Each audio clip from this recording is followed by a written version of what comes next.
आपको बता दें कि मशहूर कॉमेडियन और एक्ट्रेस भारती सिंह के घर एनसीबी की छापेमारी हुई है। भारती और उनके शौहर हर्ष लिंबाचिया के घर पर छापेमारी जारी है। भारती और हर्ष पर ड्रग्स लेने का इल्जाम है।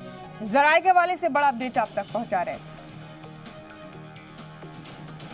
ड्रग पैडलर से मिली थी भारती और उनके शौहर हर्ष।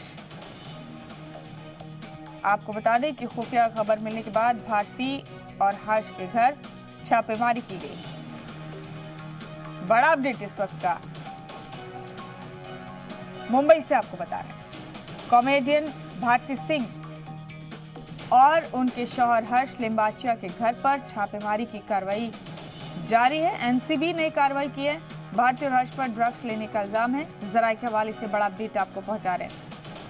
आपको बता दें कि ड्रग पैडलर से खुफिया जानकारी मिली थी, खुफिया खबर मिली थी एनसीबी को, जिसके बाद भारती और हर्ष के घर पर छापेमारी की कार्रवाई को अंजाम दिया जा रहा है।